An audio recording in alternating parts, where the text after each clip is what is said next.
बिहार का ही अंग था, झारखंड उस समय बना नहीं था। और संयोग ऐसा है कि यहाँ से बहुत नज़दीकी बगल के ही आपके ज़िले में माँ नीलमानंद जी का मायका भी है, पलामू में मनातूगढ़। इसलिए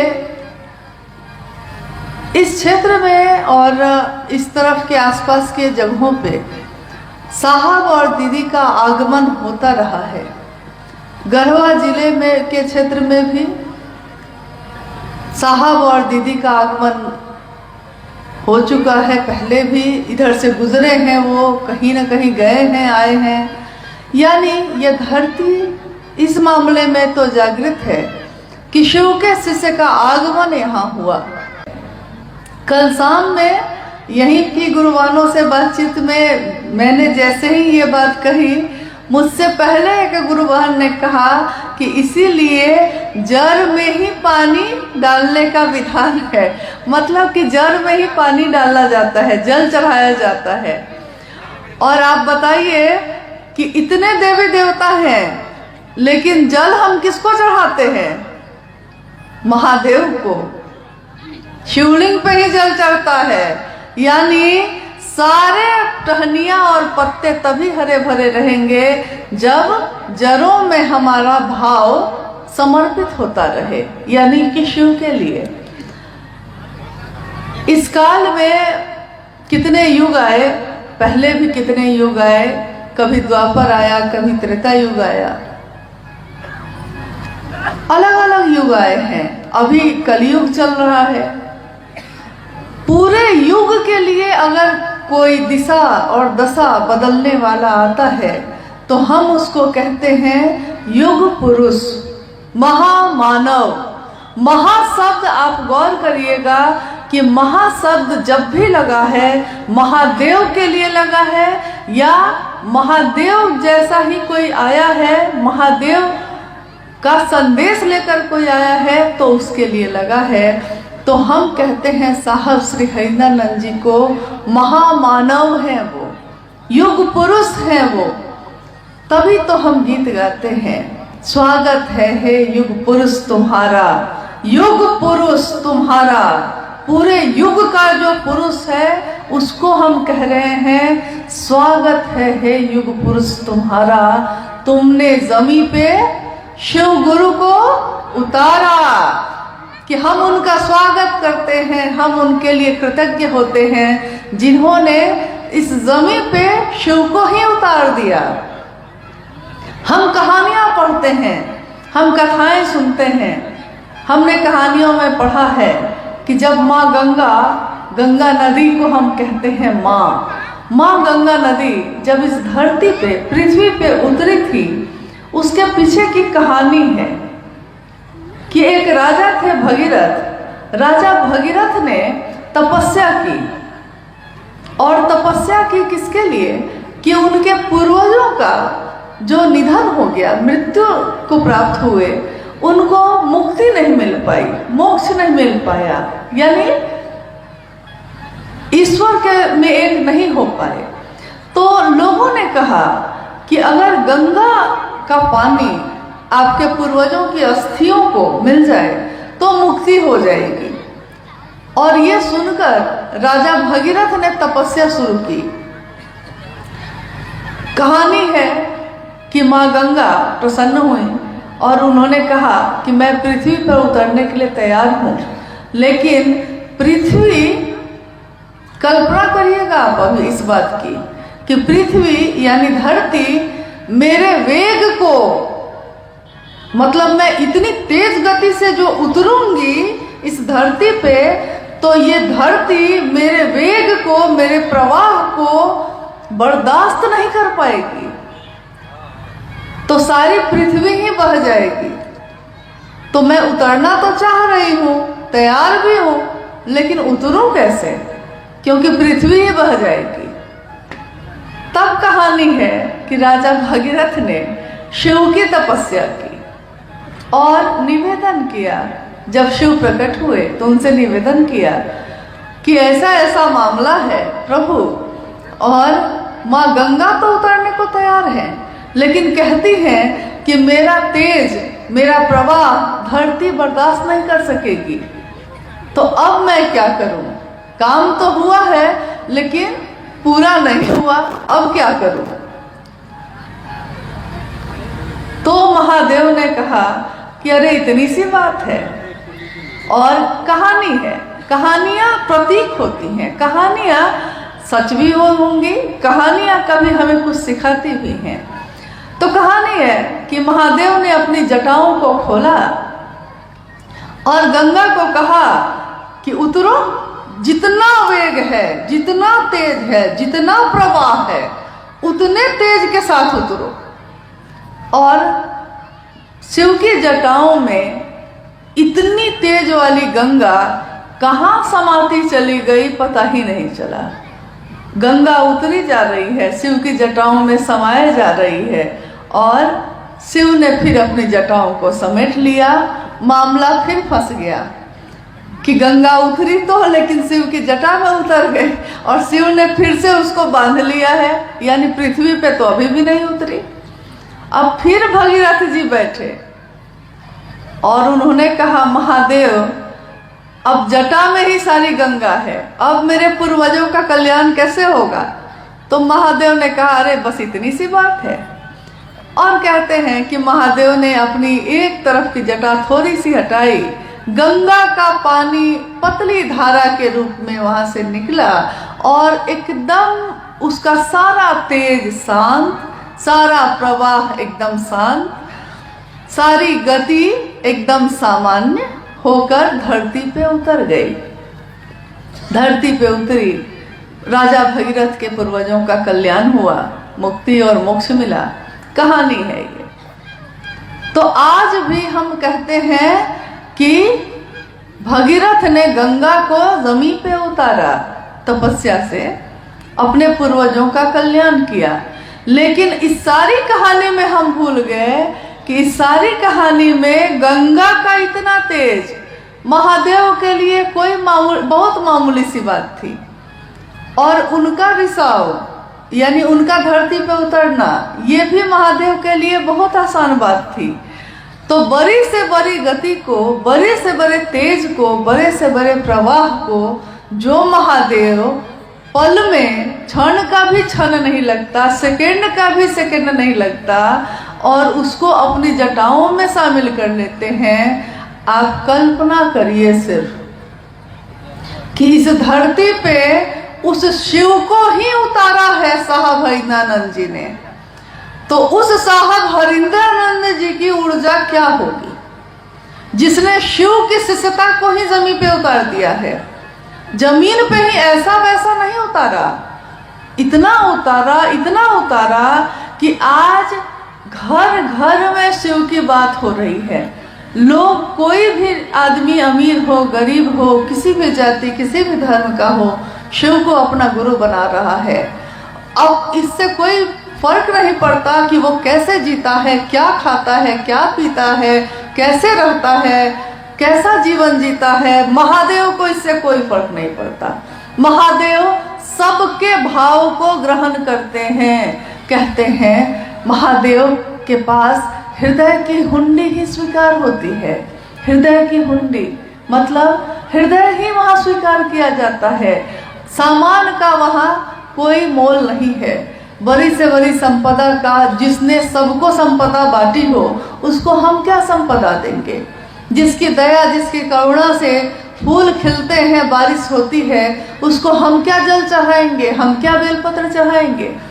यानी महादेव भाव के भूखे हैं, भाव ही वहाँ ग्रहण होते हैं। और अभी अभी मैंने कहा कि आप कल्पना कर लीजिए कि जिस शिव के बारे में हम बात भी करने की बिसात नहीं रखते, तेरी चर्चा कर सकूं मैं इतनी बिसात क्या है। अभी अभी भाई क्या नाम है उनका, ईशु गोस्वामी जी, हाँ, गा रहे थे। बहुत दिनों बाद मैंने ये भजन सुना। साहब और दीदी, दीदी नीलम जी भी इस भजन को गाती थी, या उनके सामने उस समय पुराने गुरु भाई लोग गाते थे। आजकल देखती हूँ कि पुराने भजनों का प्रचलन थोड़ा कम हो गया है, लेकिन जैसे ही ये भजन बजने लगा, साहब और दीदी की सारी स्मृति ऐसे उभर के आई कि लगा जैसे वो बैठे हैं और हम सब उनके सानिध्य में बैठे सुन रहे हैं कि हे महादेव, मैं आपकी चर्चा कर सकूं इतनी विसात भी मेरी नहीं है, आपको नमन भी कर सकूं इसके योग्य भी हम नहीं हैं, लेकिन तब भी आपकी चर्चा कर रहे हैं, आपको नमन कर रहे हैं। मामूली बात नहीं है ये। तो हम जिस चीज को बहुत मामूली समझते हैं, अरे चर्चा ही न है, चर्चा है कर लेंगे, महोत्सव न है आयोजित कर लेंगे, फटाफट करना है कर लेंगे, कौन सी बड़ी बात है, हम सोचते हैं। लेकिन हम उस समय ये नहीं सोचते कि हम किसकी बात कर रहे हैं। हम उस महादेव की बात कर रहे हैं जिनके बारे में दुनिया ने अनेक नामों से नवाजा है। महादेव को, एकमात्र महादेव को अघोरेश्वर कहा गया, यानी अघोर के भी जो ईश्वर है, अघोर जो कभी घोर नहीं होता, कुछ भी हो जाए वो परम शांत ही रहते हैं। अघोरेश्वर, अघोरों के भी ईश्वर।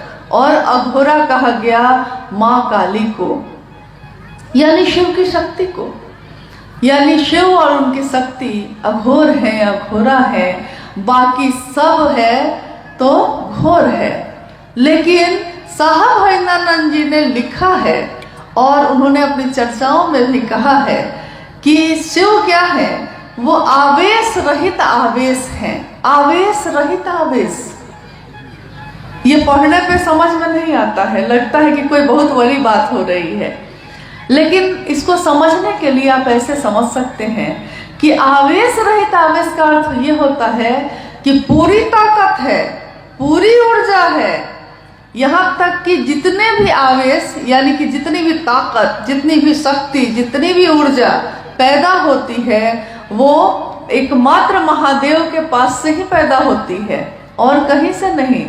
जहाँ से सारी धाराएं निश्रित हुई हैं, जहाँ से सारे आवेश पैदा होते हैं, वो खुद शिव परम शांत अघोर है, अघोरेश्वर है, परम शांत है। लेकिन याद रखना है हम लोगों को, आवेश है, आवेश रहित बन के बैठे हैं। आवेश नहीं है ऐसा नहीं है, सारी चीजें वहीं से निकलती हैं। जैसे आपने देखा होगा कि हमारे घर में बिजली का तार लगा होता है, तो बिजली के तार के ऊपर रबर चढ़ाया रहता है। अगर वो रबर कहीं से कट जाए और आपका हाथ उससे छू जाए तो क्या होगा? इतना तो आप लोग जानते हैं कि क्या होगा, करंट लगेगा। कह रहे हैं भाई कि करंट लगेगा, और ऐसा वैसा नहीं लगेगा, जितना वोल्ट का उसमें रहेगा सप्लाई उतना वोल्ट का झटका लगेगा।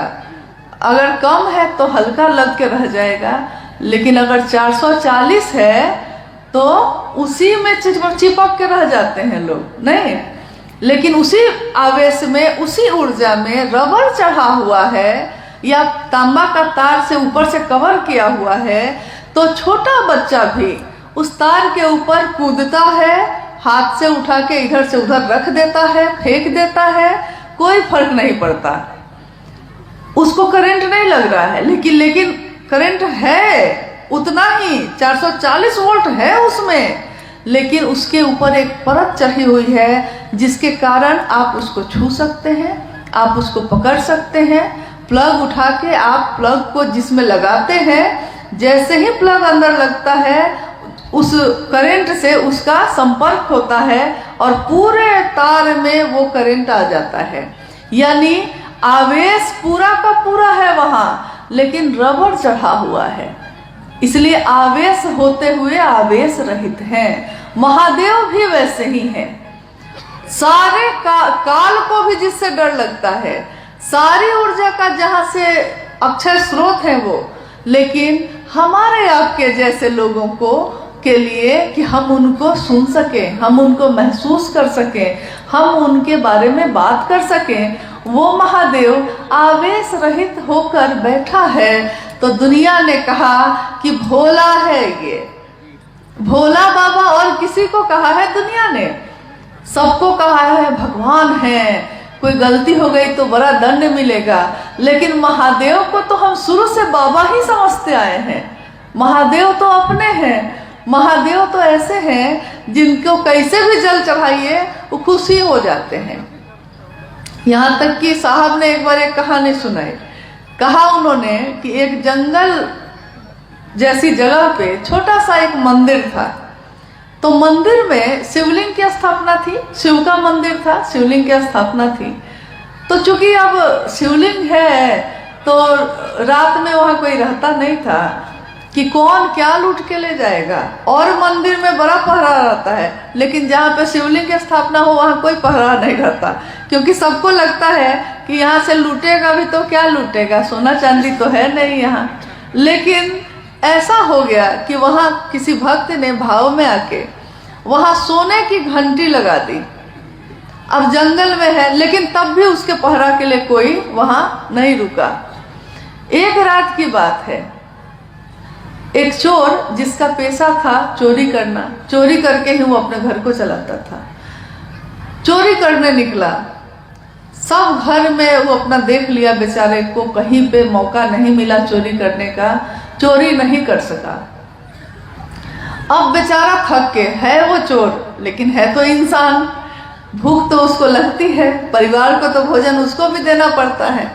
तो जंगल के तरफ निकल गया और रोने लगा बैठ के कि हर जगह आज चले गए, कहीं कुछ नहीं मिला।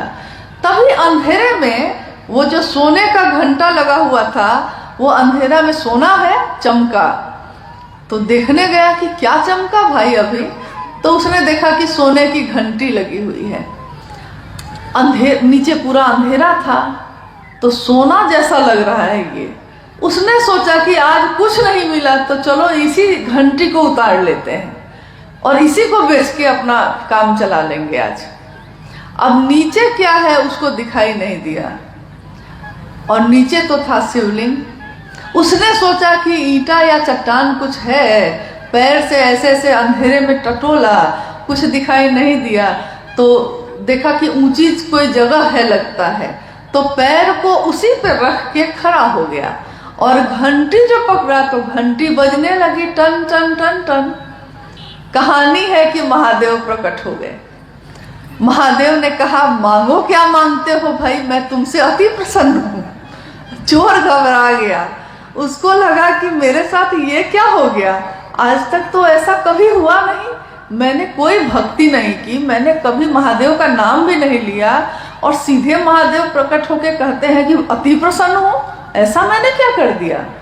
तो उसने कहा कि प्रभु मैंने तो आपके लिए कुछ नहीं किया। महादेव ने कहा कि अरे क्या बात करते हो, लोग मुझ पे जल चढ़ाते हैं, धतूरा चढ़ाते हैं, बेलपत्र चढ़ाते हैं, तुमने तो अपने आप को ही चढ़ा दिया है। तो कहते हैं कि कहानी है कि भाई चोर ने जो मांगा मिला और वापस चला गया।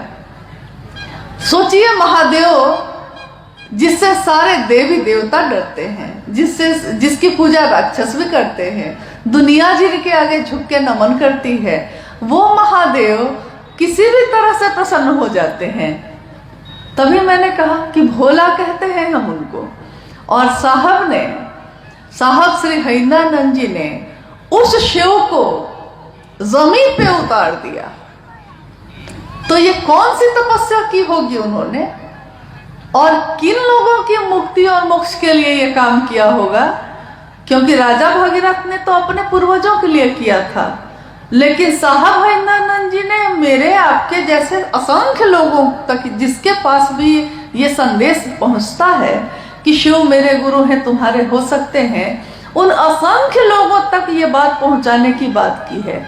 और प्रतिदिन लाखों व्यक्ति, लाखों लोगों से, यहाँ तक कि इस पल जब यहाँ ये चर्चा घटित हो रही है, इस समय में भी कितने जगह पे कोई ना कोई गुरु भाई, कोई ना कोई गुरु बहन अभी अपने गुरु की बात कर रहा होगा और शिव के शिष्य होने की घोषणा हो रही होगी उसकी। जागा जागा महादेव से वो जगह जग रहा होगा। आज भी, अभी भी, यानी पल प्रतिदिन लाखों की संख्या में शिव के शिष्यों की घोषणा हो रही है, शिव की शिष्यता बढ़ती चली जा रही है। लेकिन आपने कभी सोचा है कि क्या मेरे करने से ऐसा हो रहा है, या आपके करने से ऐसा हो रहा है, या जो आज घोषणा कर रहे हैं उनके करने से ऐसा हो रहा है? जी नहीं।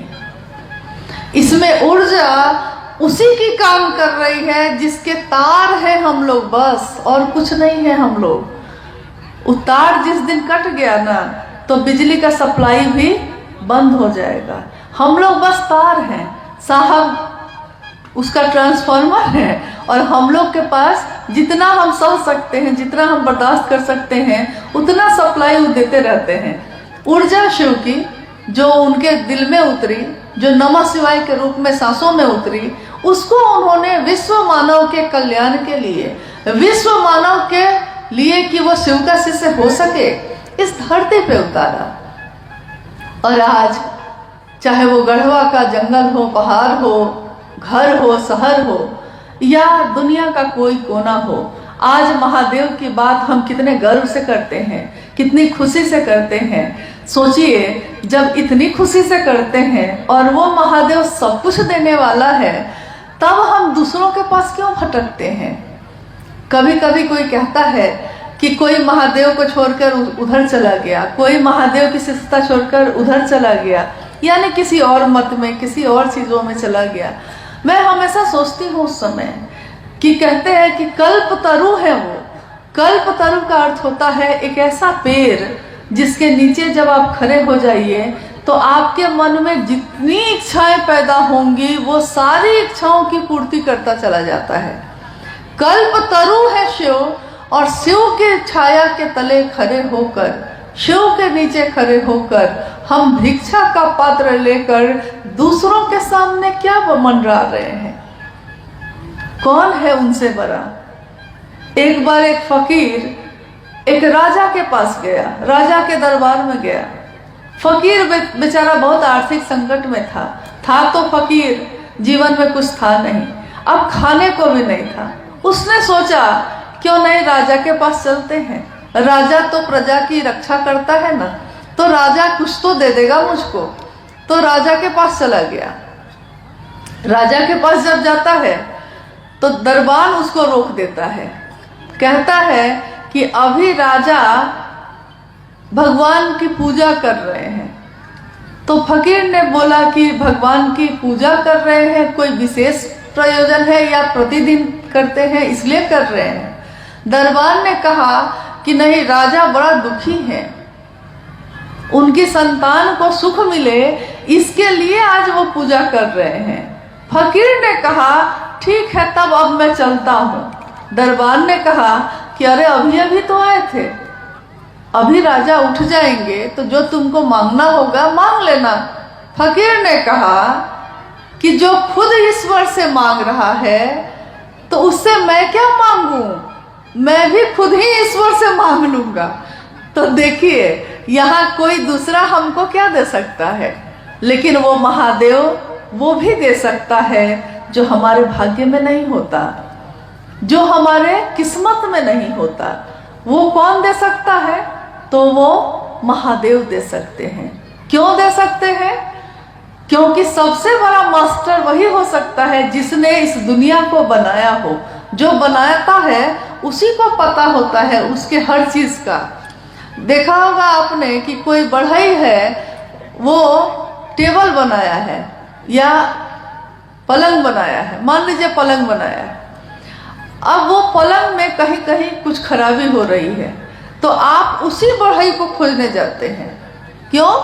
क्योंकि दूसरे बढ़ई को बुलाइएगा तो उसको खोजना पड़ेगा, कौन काटी कहाँ लगा है, कैसे लगा है, कैसे ठोका गया है। लेकिन जिसने बनाया है उसको पूरा का पूरा पता है कि कहाँ बड़ी कांटी लगी है, कहाँ छोटी, कहाँ कौन लकड़ी लगी है, कहाँ कौन तख्ता लगा है, सब पता है उसको। तो सबसे अच्छा वही बना सकता है। महादेव की इच्छा से ये सृष्टि बनी, महादेव की इच्छा से ये दुनिया बनी, तो महादेव से अच्छा कौन जानेगा कि मेरे मन की बीमारी कैसे ठीक होगी? क्योंकि महादेव को मेरे रोम रोम का पता है, हर चीज का पता है। और वो जिनके बारे में कहा जाता है कि करता करे न कर सके, शिव चाहे सो होए। 3 लोक 9 खंड में शिव से बड़ा न कोई, शिव से बड़ा कोई भी नहीं है तीनों लोकों में 9 खंडों में। तो जो वो चाहते हैं, शिव की इच्छा में ही बल है, जो शिव चाहते हैं वही होता है। तो जब हम शिव के पास खड़े हैं, जब शिव हमारे गुरु हैं, जब वो शिव ही हमको सब कुछ दे सकते हैं जो मेरे लिए जरूरी होगा, तो हम दूसरों के पास क्यों भटक रहे हैं। और इतनी बड़ी विधा दुनिया में जहाँ भी हम लोग जाते हैं, जहाँ भी साहब हरिंद्रानंद जी के इस संदेश को दोहराते हैं, वहाँ के लोग कहते हैं कि इतनी सुंदर बात तो हमने आज तक सुनी नहीं, कितनी अद्भुत बात है, कितनी अच्छी बात है। महादेव मेरे गुरु होंगे, मैं उनका शिष्य होऊंगा। अरे हम लोग को आता ही क्या है, क्योंकि कोई मामूली गुरु के पास भी गए हैं तो वो पात्रता खोजते हैं, योग्यता खोजते हैं, कहते हैं कि तुम मंत्रों का जप कर सकोगे ना, तुम साधना उपासना कर सकोगे, तब मेरे पास बैठो। तुम किस कुल के हो, तुम किस जाति के हो, तुम किस धर्म के हो, तुम ब्रह्मचारी हो कि तुम शाकाहारी हो। इतनी शर्तें हैं, इतने बंधन हैं, इतनी वर्जनाएं हैं कि जाते जाते लोग थक गए और हर जगह कुछ विशेष लोगों को ही वो शिष्य बनाते हैं, हर व्यक्ति शिष्य नहीं बन पाता। लेकिन साहब हरिंद्रानंद जी ने एक ऐसी विधा दी जिसमें उन्होंने कहा कि हर व्यक्ति परमात्मा पथ का अधिकारी है। हर व्यक्ति, न कोई छोटा है न कोई बड़ा है, समान है। जो 30 साल पहले शिव का शिष्य बना था सो, जो आज का आज अभी अभी बना है वो, उन दोनों में कोई अंतर साहब हरिंद्रानंद जी ने नहीं माना। उन्होंने कहा कि रेगिस्तान में भी, राजस्थान के रेगिस्तान में जहाँ बालू ही बालू है, एक घर यहाँ है तो दूसरा घर यहाँ है, पूरे रेगिस्तान में कहीं साद्वल भूमि नहीं है। साद्वल का अर्थ होता है जहाँ पे हरियाली हो, पानी हो। तो कहीं कहीं एकदम बंजर है, रेगिस्तान है, और उसके बीच में कोई एक साद्वल भूमि है जहाँ पानी पीने को मिल जाता है। वैसी जगहों पे भी साहब कहते हैं कि राजस्थान के मरुस्थल में भी किसी ने अगर अभी अभी अपने नाम की घोषणा की है, वो भी मेरे कलेजे का टुकड़ा है। इसलिए हम लोग को ये भ्रम नहीं होना चाहिए कि कोई विशेष ही होगा जो उनके कलेजे का टुकड़ा होगा, ऐसा नहीं है। जिसने भी साहब के विचारों को अपनाया है, जिसने भी शिव के इस संदेश को अपने जीवन में उतारा है, शिव उसके गुरु हुए हैं। और साहब हरिंद्रानंद जी का आशीर्वाद, उनका साथ, माँ नीलमानंद जी की ममता उसके साथ चल रही है। अगर नहीं चल रही होती तो हमारे आपके में ऐसी तो कोई बात नहीं है। नहीं कहते हैं ये तो कर्म है उनका वरना, मुझ में तो ऐसी बात नहीं, मुझ में ऐसी बात नहीं है कुछ भी कि हमसे कोई मिलता या आपसे कोई मिलता। क्यों आपके मुंह से शिव की वाणी निकलती है, शिव की ऊर्जा काम करती है, लेकिन इस वाणी के निकलने का मूल कारण इस धरती पे कौन है? वो शिव के शिष्य हरिंद्रानंद जी ही हैं। धरती को हमेशा याद रखना होगा कि किसके कारण ये शिव मेरे गुरु हुए, क्योंकि आज तक तो वो शिव थे, लेकिन उस शिव से मिलने की तकनीक हमको मालूम नहीं थी, तरीका मालूम नहीं था। साहब ने कहा कि बस अपने पास, तुम्हारे पास जो ये तुम्हारा मन है, इस मन से ही शिव को पुकारो। कहो कि हे शिव, आप मेरे गुरु हैं, मैं आपका शिष्य हूँ, मुझ शिष्य पर दया कर दीजिए। देखिए हमसे भूल क्या होती है, हम पुकारते हैं शिव को, कहते हैं हे शिव आप मेरे गुरु हैं, मैं आपका शिष्य हूँ, मुझ शिष्य पर दया करिए। लेकिन कहते हैं ये और सोचते हैं दूसरी बात। सोचते हैं कि पेट का दर्द ठीक हो जाता, बीमारी ठीक हो जाती, नौकरी मिल जाती, बिजनेस ठीक हो जाता। कहते हैं कि कोई शर्त होती नहीं प्यार में, कोई शर्त होती नहीं प्यार में, मगर प्यार शर्तों पे तुमने किया। नजर में सितारे जो चमके जरा, बुझाने लगे आरती का दिया। मतलब थोड़ा सा सुख जब जैसे ही आया तो महादेव को छोड़ दिया, आरती का दिया ही बुझाने लगे। नहीं, और कोई शर्त प्रेम में रखता है? कोई अपने बेटा से कोई शर्त रखा है आपने कभी कि हम तुमको प्रेम करते हैं, लेकिन शर्त है कि तुम मेरी सेवा करोगे तभी हम तुम्हारा लालन पालन करेंगे? मैंने कभी अपने बेटे बेटी से ये शर्त नहीं रखी। मैंने अपने भाई से ये कभी नहीं कहा कि भाई तुम हमेशा मुझको प्रेम से बोलोगे तभी मैं तुमको राखी बांधने आऊंगी, अगर किसी दिन मुझसे झगड़ा किया तो नहीं बांधूंगी। ऐसा किसी बहन ने अपने भाई से किया है? यानी प्रेम शर्त नहीं रखता, लेकिन शिव से प्रेम करने की ये विधा, ये तीनों सूत्र, जिसमें पहला सूत्र है दया मांगना, इसमें हम रखते हैं, बोलते हैं दया दी करिए, लेकिन रखते हैं शर्त। महादेव अगर आप मेरा ये काम पूरा कर दीजिएगा तो हम मनौती चर्चा करेंगे। करते हैं कि नहीं? क्यों? जबकि आप ये कह सकते हैं कि महादेव मेरे पास कुछ भी अच्छा होगा हम आप ही का नाम लेंगे, लेकिन काम आप वही कर रहे हैं, लेकिन बोलने का तरीका बदला कि नहीं? महादेव मेरे जीवन में अगर कुछ भी अच्छा होगा तो आप ही ना मेरे सबसे ज्यादा अपने हैं, तो हम आप ही की चर्चा करेंगे। देखिए ये भी एक तरीका है, लेकिन आप कहते हैं कि अगर पूरा होगा तब आपकी चर्चा करेंगे, और नहीं पूरा हुआ तब नहीं करेंगे। और चाहते हैं कि महादेव दया करते ही रहें। हम शर्त रखते हैं और कहते हैं कि महादेव आप दया करते ही रहिएगा। और महादेव की दया एक शिष्य पर जब हो जाती है तो उस शिष्य में कोई गुरु अपने शिष्य को अपने जैसा बनाता है। महादेव भी जब गुरु होंगे अपने शिष्य को अपने जैसा बनाएंगे। महादेव को कहाँ फर्क पड़ता है? उनके ससुर ने उनको नहीं बुलाया यज्ञ में, तो महादेव को कहाँ फर्क पड़ा? उन्होंने माँ सती को भी मना किया, तुम भी मत जाओ, छोड़ो, सबको बुलाया है, बुलाने दो। न मान का भय न अपमान का भय, जहाँ सारी चीजें खत्म हो जाती हैं वो है महादेव। और उस महादेव का एक रूप है जगत गुरु शिव का। तो सिर्फ कल्पना करिए और सोचिए महादेव के बारे में कि क्या आज तक ये महादेव हमारे इतने अपने हो सके थे, आज हो सके हैं। तो उस महादेव को छोड़ के अब कहाँ जाए? महादेव कितनी मुश्किल से मिलते हैं, कितनी मुश्किल से मिले हैं हम लोगों को। न जाने हम लोगों ने कितने जन्म लिए होंगे, न जाने कौन सा कर्मफल होगा कि ये मानव का तन मिला है, इंसान का शरीर मिला है, तब कहीं जाकर शिव गुरु के रूप में मिले हैं। तो जो महादेव इतनी मुश्किल से मिले हैं, तुमसे एक पल में कैसे बिछड़ जाए हम, जिससे मिलने में शायद जमाने लगे, शायद महादेव से मिलने में जमाने लग जाएंगे, उनसे एक पल में हम कैसे बिछड़ जाएं। तो मान लिया है तो मान के रखिएगा, नहीं माना है तो मानने की कोशिश करिए, और मान कर बैठ भी गए हैं अगर तो फिर से चलाने की कोशिश करिए। और दूसरों को जो दीजिएगा वही आपको भी मिलेगा। इसलिए दुनिया में प्रेम दीजिए, सम्मान दीजिए, शिव के लोगों का सम्मान करिए।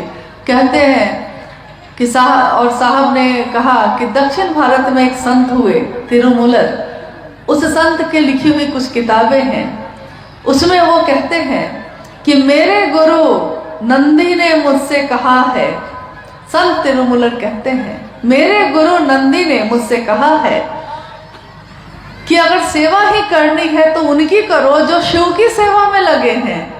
ये कौन लोग हैं जो शिव की बात करते हैं? ये वो हैं जो चलते फिरते मंदिर हैं, चलते फिरते मंदिर, जो जहां भी जाते हैं अपने शिव के नाम का दिया जलाते हैं और आगे बढ़ जाते हैं, महादेव से जोड़ते हैं और आगे बढ़ जाते हैं। खुद से जोड़ने की इच्छा नहीं है, खुद से जोड़कर हम क्या दे सकेंगे किसी को, लेकिन महादेव सब कुछ दे सकता है। तो महादेव से जोड़िए और आगे बढ़ जाइए। आइए हम लोग कुछ जिज्ञासाओं पे भी बात कर लेते हैं, अगर आई हैं तो। गुरु भोग एवं मोक्ष के अभिन्न रूप से दाता है, कैसे? शिव गुरु भोग और मोक्ष के अभिन्न रूप से दाता है। आप गौर कीजिएगा, इसमें शब्द है दाता, यानी जहां से ये चीज शुरू होती है। शिव दाता है, बाकी दुनिया में कोई भी है जिसने भी शिव से लेकर आपको हमको दिया है उसको कहते हैं प्रदाता, यानी दाता से लेकर देने वाला। तो शिव को कहा गया कि भोग और मोक्ष के अभिन्न रूप से दाता है वो। भोग यानी यहाँ भोग का अर्थ होता है जो लौकिक जीवन का जो भोग है। यहाँ तक कि भोग में आप क्या गिनते हैं? अच्छा घर हो, संतान हो, गृहस्थी अच्छी चले, खेत हो, घर हो, गाड़ी हो, सारी चीजें हो, वैभव हो, लोग मुझको जाने। इस सब के साथ अंतिम शर्त ये रहती है कि लोग जाने कि हम हैं बड़का आदमी यहाँ के। आप सोचिए तो आखिर लोग घर सुंदर से सुंदर बनवाते हैं, लेकिन मैंने कितनी बार देखा है कि इसके लिए नहीं बनवाते हैं कि उनको मन है, वो इसके लिए बनवाते हैं कि बाकी गांव के लोगों का घर कैसा है पहले देख लेते हैं और देखते हैं कि अच्छा इससे बढ़िया घर हम बनवाएंगे, हमको उसको दिखाना है कि उससे बढ़िया घर बनाएंगे, तो वो उससे बढ़िया घर बनाते हैं। तब तक तीसरा आदमी शुरू कर देता है तो वो इससे भी बढ़िया बनवाता है, इसका कोई अंत नहीं होता। तो भोग यानी कि सारी चीजों का एक दिन अगर कोई वैराग्य किसी के मन में पैदा हो जाए तो वो सब चीजों का त्याग कर देता है, अपना घर गृहस्थी भी छोड़ देता है, अपना वैभव भी छोड़ देता है, साधु का वेश पहन के रास्ते पे निकल जाता है, किसी आश्रम में चला जाता है। लेकिन एक ऐसा भोग है जिसको वो कभी भी नहीं छोड़ पाता। वो कौन सा भोग है? सम्मान का। सम्मान नहीं छोड़ पाता वो। आपने सुना होगा कि परशुराम जो शिव के शिष्य हुए भी, तो परशुराम जी किसी के लिए विख्यात थे कि प्रणाम नहीं किया तो श्राप दे देते थे सीधे। ऐसे कितने ऋषि कुल में भी लोग हुए, सम्मान नहीं छोड़ पाए। किसी ने प्रणाम नहीं किया तो आप इतने क्रोध में आए, किसी ने कुर्सी नहीं दी तो कहा इतने ही तो मेरा अपमान हो गया। आप कुर्सी की बात करती हैं। एक बार उस समय संयोजक पद हुआ करते थे गुरु भाई गुरुमानों के बीच, तो बिहार से कुछ गुरु भाई लोग साहब के पास आए हुए थे। साहब उस समय पटना में रहते थे, तो घर में छोटी सी जगह थी, घर में चाय बन रही थी अंदर सबके लिए। साहब ने कहा सबके लिए चाय बनवा दो, तो चाय बनी, चाय सबको दी गई।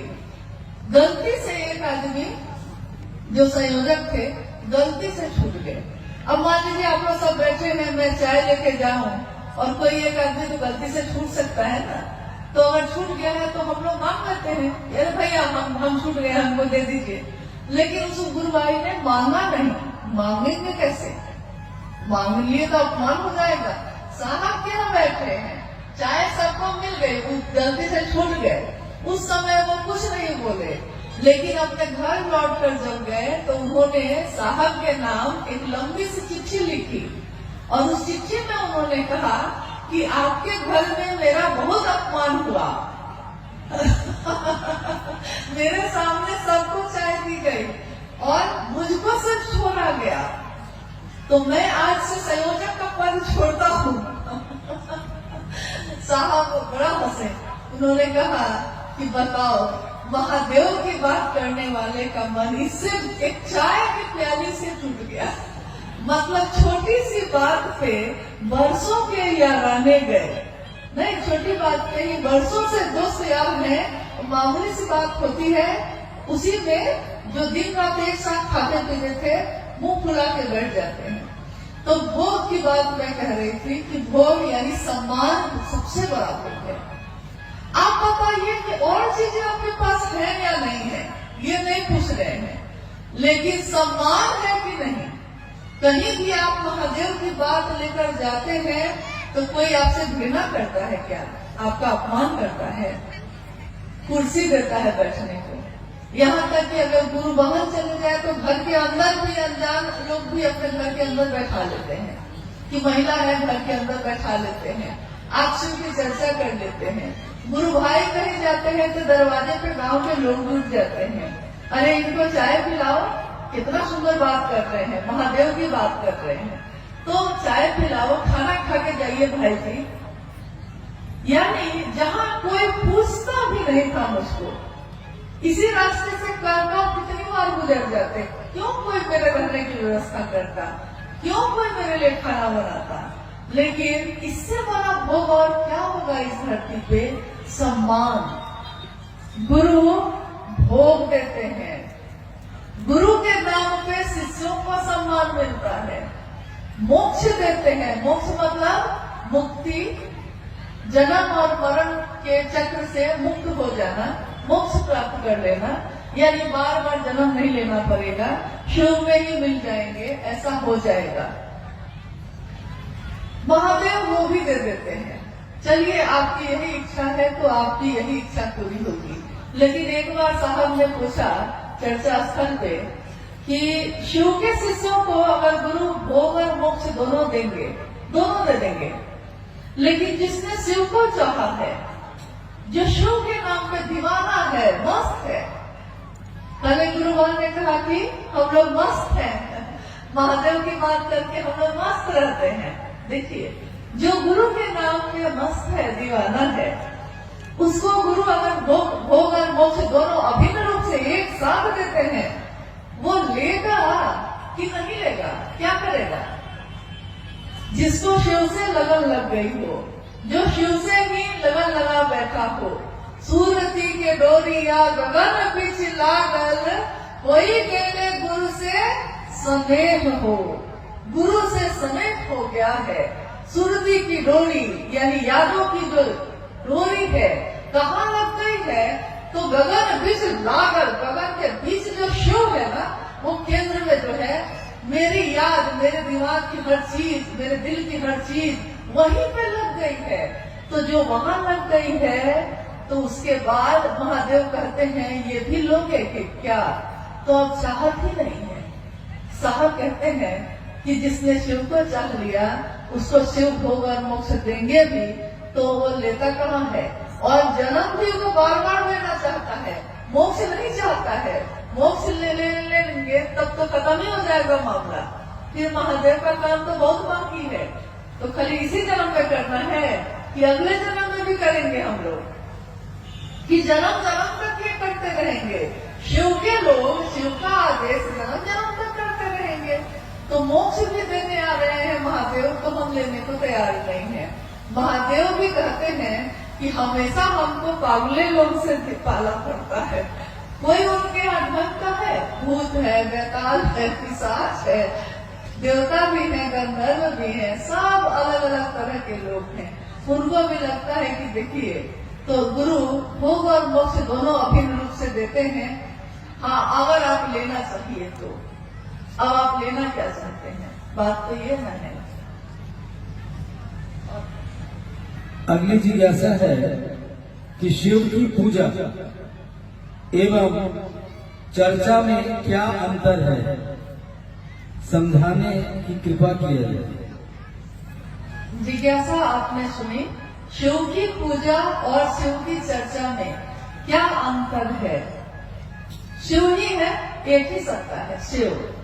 पूजा भी हम कर रहे हैं तो शिव की कर रहे हैं, और चर्चा भी कर रहे हैं, यानी गुरु रूप की चर्चा कर रहे हैं, गुरु मानकर शिष्य बनकर चर्चा कर रहे हैं, तो शिव की कर रहे हैं।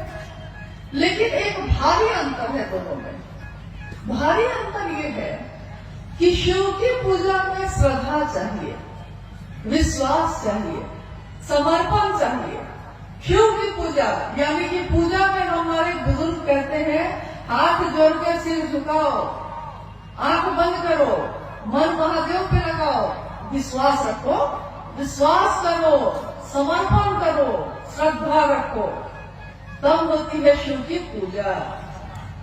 और शिव की चर्चा में विश्वास नहीं है तब भी कोई बात नहीं है, श्रद्धा नहीं है तब भी कोई मामला नहीं है, समर्पण नहीं है तब भी कोई फर्क नहीं पड़ता है। यानी साहब वैद्यानंद जी कहते हैं कि अविश्वास में, अश्रद्धा में, संशय में विचारों में ही नहीं, कुविचारों में भी शिव आपके गुरु हो सकते हैं। सिर्फ एक विचार, कुविचार मतलब कि महादेव के लिए अगर खराब भी सोच आप रखते हैं ना, तब भी वो महादेव आपसे रिश्ता जोड़ देता है। आप कुछ भी सोच के सकिए, लेकिन लोहा अगर सटता है पारस से तो सोना ही बनता है। वो कैसे भी सके, तरीका चाहे उसका जो हो। यानी शिव की पूजा में श्रद्धा चाहिए, विश्वास चाहिए, समर्पण चाहिए। और महादेव की चर्चा में विश्वास हो तब भी ठीक, अविश्वास हो तब भी ठीक। मास्टर को कोई फर्क नहीं पड़ता कि आप उस पर विश्वास करते हैं कि नहीं करते हैं। खाली क्लास में चले जाइए, वो मास्टर तो पढ़ा ही लेगा। वो चाहे जबरदस्ती पढ़ाए, चाहे खुशी खुशी पढ़ाए, लेकिन पढ़ा के बच्चा को कलेक्टर बना ही देता है। मास्टर पढ़ा लेगा। तो महादेव के पास जाने के लिए श्रद्धा है तो जाइए, क्योंकि श्रद्धा तो भक्त को होगी, समर्पण तो भक्त को होगी। क्योंकि पहला सूत्र कहता है शिव से दया मांगना याचना की अभिव्यक्ति है, भक्ति की अभिव्यक्ति है। दया मांगना, याचना करना भक्ति की अभिव्यक्ति है। और भक्त कौन होता है? हम लोग अमूमन बोलचाल की भाषा में कहते हैं कि अरे ये अमुक चीज के भक्त हैं, ये इनके भक्त हैं। लेकिन भक्त होना बहुत बड़ी बात होती है। हम जब कहते हैं कि कोई विचार में शिव को गुरु माना है, विचार भी जब घने होते हैं, घनीभूत होते हैं, तब वो भाव बनते हैं। भाव भी जब घनीभूत होते हैं, तब वो प्रेम बनता है। प्रेम भी जब घनीभूत होता है, तब कहीं जाके भक्त होता है, तब भक्ति होती है। तो क्या वैसी भक्ति हम लोग की है कि शिव नहीं तो कोई नहीं?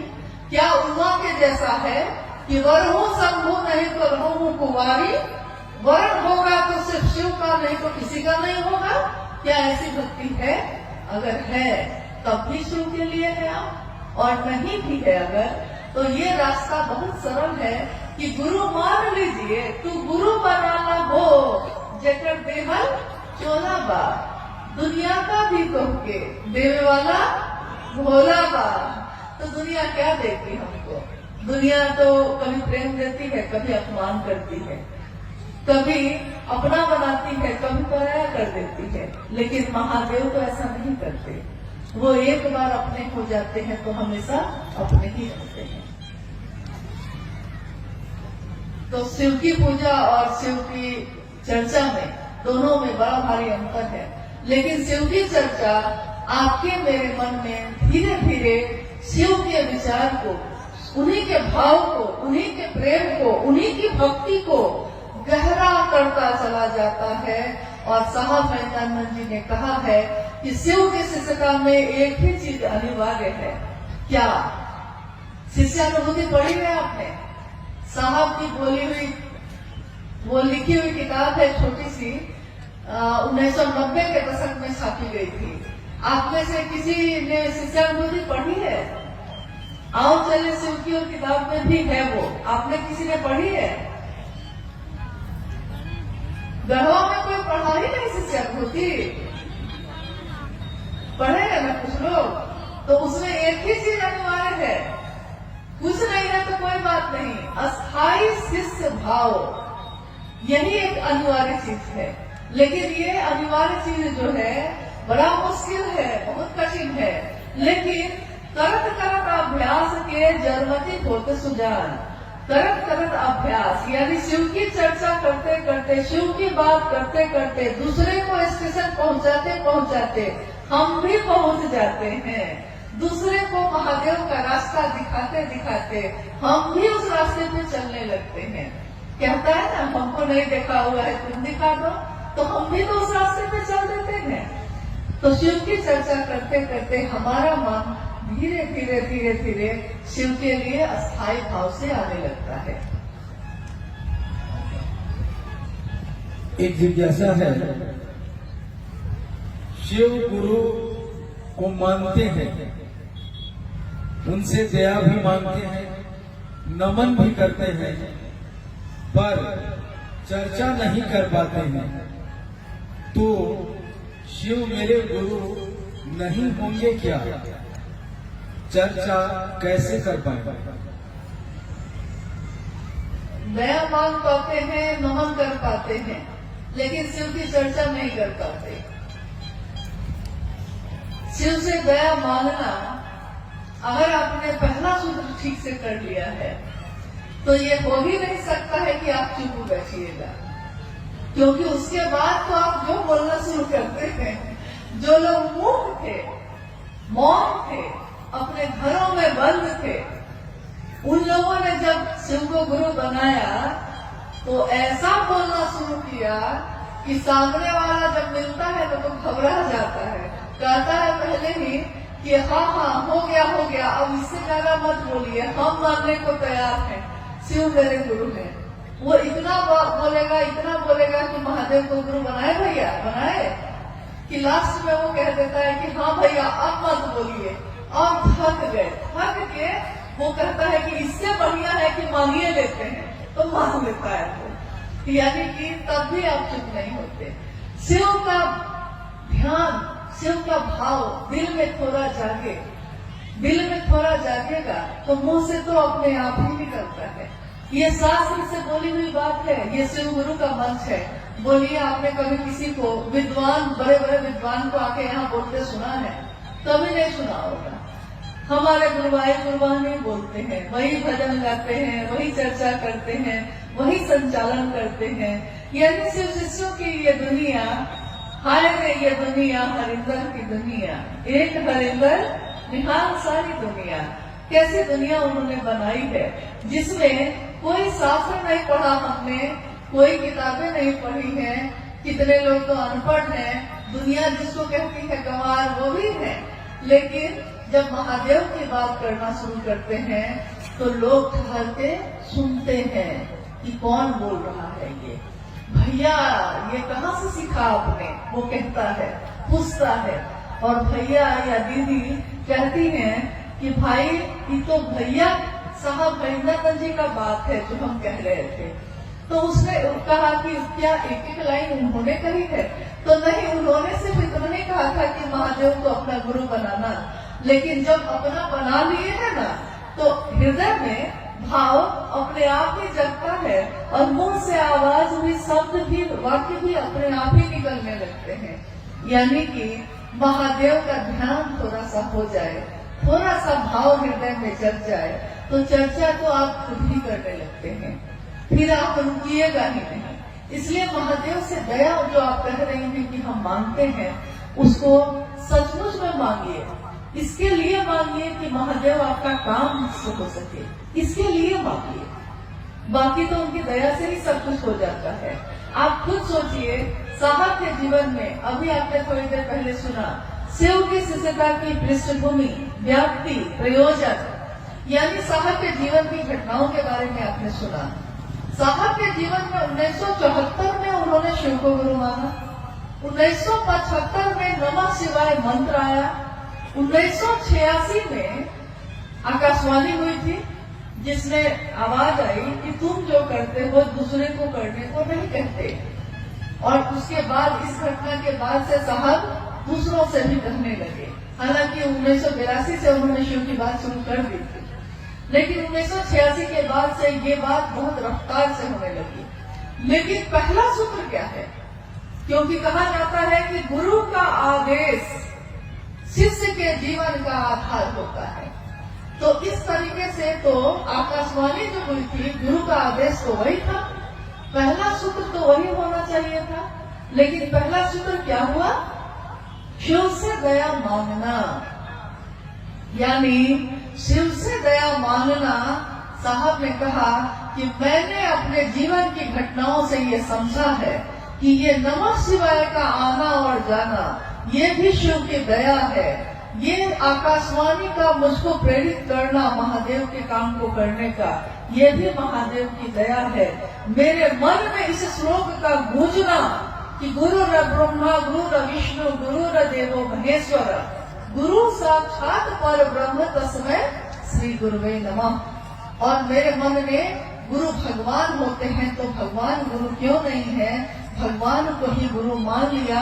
ये प्रेरणा मेरे मन में भरने वाले शिव की दया है।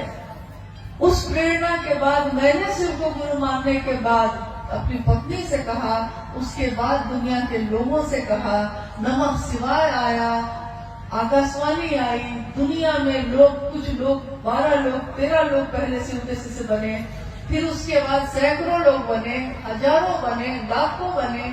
आज शिव शिष्यों की संख्या करोड़ों में है। यहाँ तक कि लोग कहते हैं कि गणना हो सकती है क्या? तो हम लोग कहते हैं कि यह असंभव है। क्यों? क्योंकि जैसे ही गणना शुरू करिएगा, इधर से शुरू कीजिएगा कि तब तक तो दूसरा प्लॉट जारी है। मतलब अभी 5 आदमी का किया है तो 10 आदमी तो और घोषणा होकर रेडी है। कितनी की गणना करिएगा, कितनी की गिनती करिएगा? तो देखिए, गणना नहीं हो सकती, इतने शिव के शिष्य हैं। किसके कारण हुआ? तो पहले सूत्र में साहब ने कहा कि शिव की दया के बिना यहाँ कुछ भी नहीं हो सकता, यहाँ करने जैसा कुछ भी नहीं है। मात्र महादेव की दया ही करने लायक है। देखिए, अभी हम लोग आए तो धूप थी इतनी तेज। महादेव के भाव में हम भी हैं, महादेव के भाव में आप भी हैं। क्या मौसम नहीं बदल गया? कब हवा ठंडी हुई आपको पता भी नहीं चला, आपका ध्यान भी नहीं गया। इससे पहले बहुत गर्मी थी। तो मौसम बदलते हैं, भाव बदलते हैं, मन बदल जाता है, गर्भवानी खुशवानी में बदल जाती है, कुछ भी हो सकता है यहाँ। तो महादेव की दया से सब कुछ हो सकता है। तो पहले सूत्र में साहब ने कहा कि महादेव की दया ही शिष्य के जीवन की शुरुआत करता है। अगर नींव का पत्थर मजबूत हो तो उसमें कितनी भी बड़ी इमारत बनेगी वो मजबूत होगी। नींव का पत्थर यानी कि घर जब हम बनाते हैं तो घर बनाते समय नीचे नींव बनाते हैं, तो नींव बहुत मजबूत बनाते हैं, क्योंकि हम कहते हैं कि नींव मजबूत होगा तब ना दीवार भी मजबूत होगी। तो शिव से दया मांगना उसी नींव की तरह है। अगर शिव से दया मांग लिया है ठीक से, मन से, इसके लिए कि आपका काम हो सके, तो चर्चा तो आप ढूंढाल कर लिएगा और नमन में तो आपका मन दिन रात रहेगा ही रहेगा। इसके सिवा और कोई चारा नहीं है। अब क्या है? हाँ, एक अंतिम जिज्ञासाएं तो बहुत हैं, लेकिन हम सभी समय में बंधे हैं, इसलिए एक अंतिम जिज्ञासा है कि हम गुरु भाई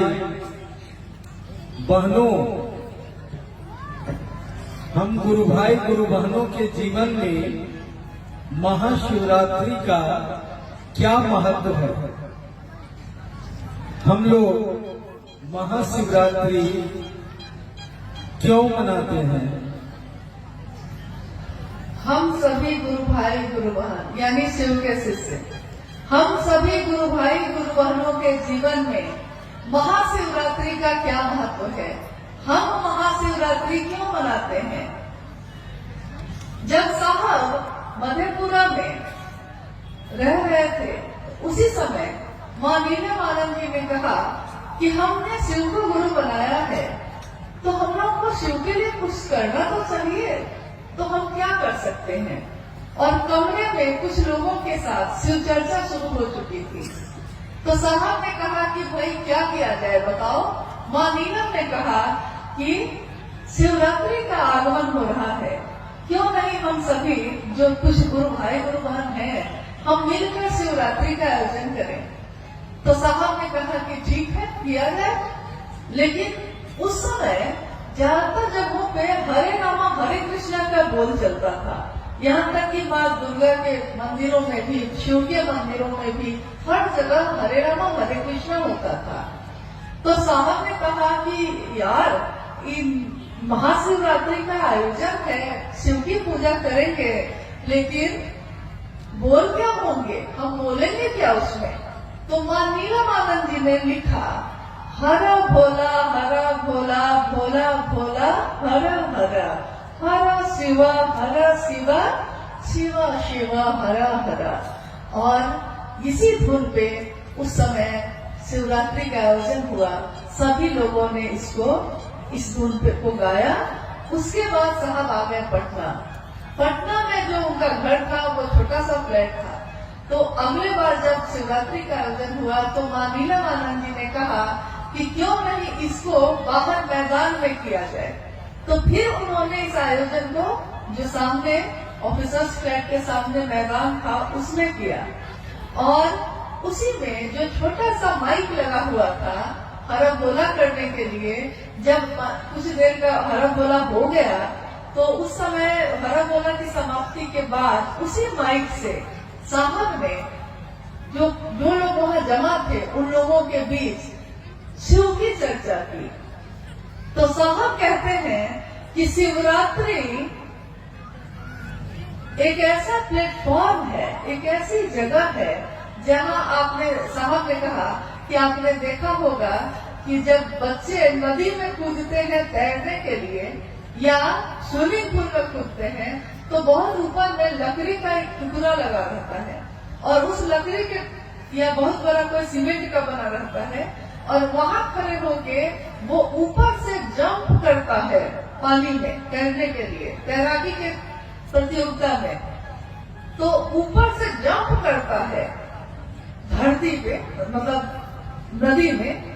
तो साहब ने कहा शिव के शिष्यों के लिए महाशिवरात्रि उसी तरह है कि महाशिवरात्रि से ही लॉन्च हुई शिव की चर्चा। इसीलिए शिव के शिष्य एक उत्सव अपने गुरु का मनाते हैं महाशिवरात्रि।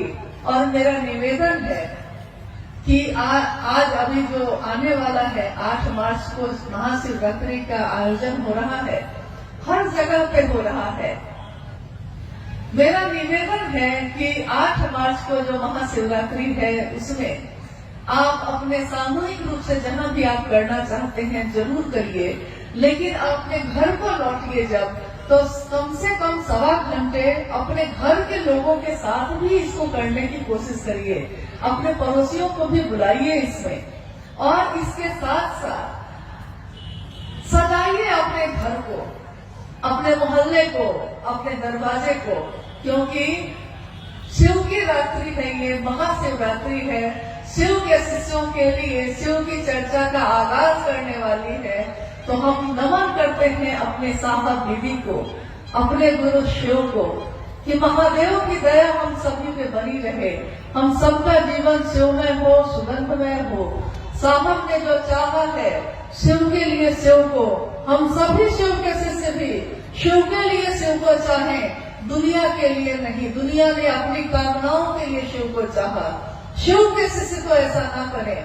शिव के शिष्य शिव के लिए शिव को चाहें। आप सभी के चरणों में मेरा प्रणाम।